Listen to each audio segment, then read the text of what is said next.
Good morning, everyone. Thanks for joining us. It's 7 o'clock. I'm Tracey McCain. And I'm Caitlin Nuclo. You're watching Eyewitness News here on the Wax. We have a lot to talk about, especially when it comes to the weather. So let's head right over to meteorologist Jill Gilardi in this morning with that first alert forecast. Good morning, Jill. Good morning. Things are looking better for us. Already feeling so much nicer outside. I mean, I was looking at I have a little, of course, weather station at home. I mean, shocker, I know. That makes sense. And it was saying 61 at my house. I was like, yes, the good feeling air is here and going to continue to build in. And we've just been waiting for the rain to hit the road. Jack is what I've been saying on my fan page, and it is doing so. So now we're just waiting for the sunshine to break out. And that is going to be the trend from west to east today. We're starting to see a lot more in the way of thinning back towards the west. So from west to east, improvement. So let's go back to the west. Starting to see a little brightness poking through the clouds. So that's live in Torrington. Look at the temperatures. Wow, refreshing air. 57 Torrington, 63 in Hartford. That great feeling, refreshing air is taking over today. And the forecast as we go through the next several hours is for increasing sunshine and temperatures warming into the 70s. Caitlin, much better weather out there today. I'm sure you're a little chilly if you're going to be stepping outside. It's refreshing, I guess we can say. But yeah, those overnight lows the next couple of days. Give the AC a break. Give that electric bill a little bit of a break. They've been very high for a lot of people.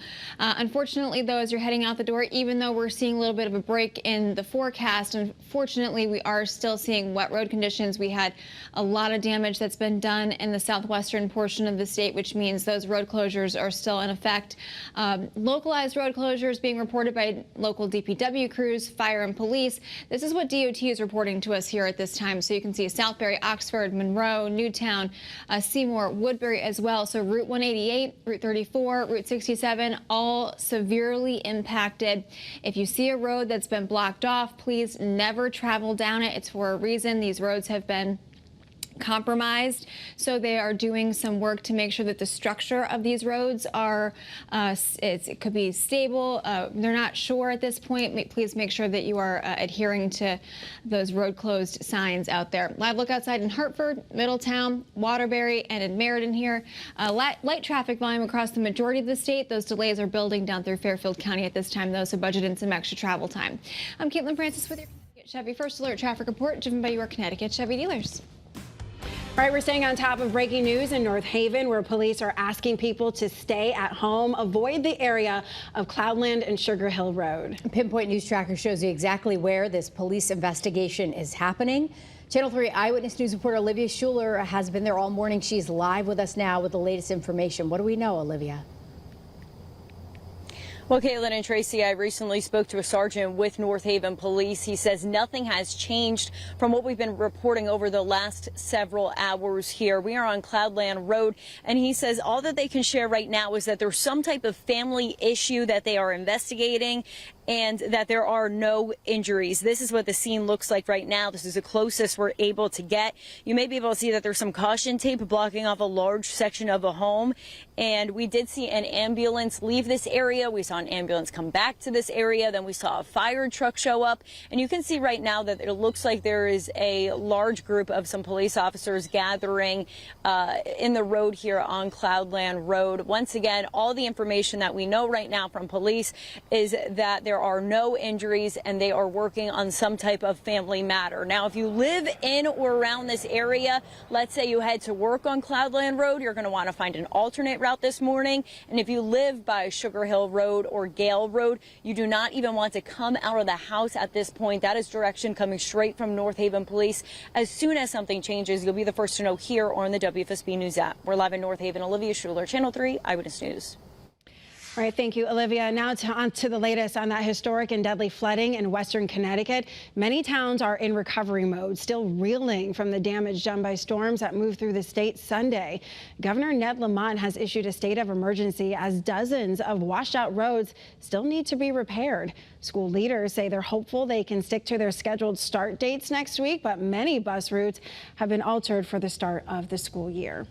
And in Oxford, an update now from officials. The two women who were swept away in separate incidents by floodwaters have both died. Channel 3 Eyewitness News reporter Marcy Jones explains how the community is coming together less than 24 hours after that devastating discovery.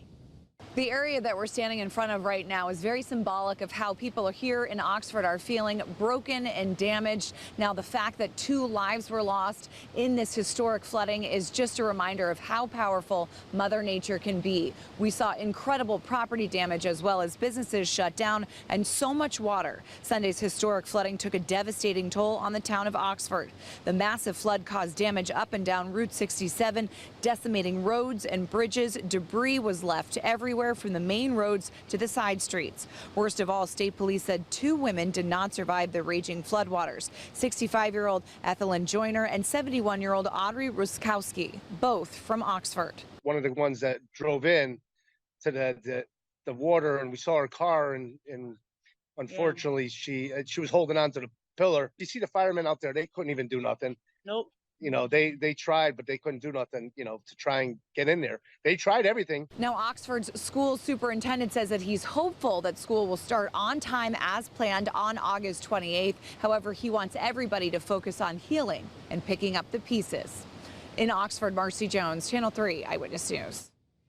In Southbury, progress is being made to restore power to folks in town. Last night, a couple hundred people were still without it. Now that number is down to about 30. Some roads have reopened as well, but crews still have a lot of work to do before things can get back to normal. The brook that runs under Old Field Road rose so high that it tore apart the road. Businesses were ruined, homes were damaged. The full cleanup process could take weeks at least.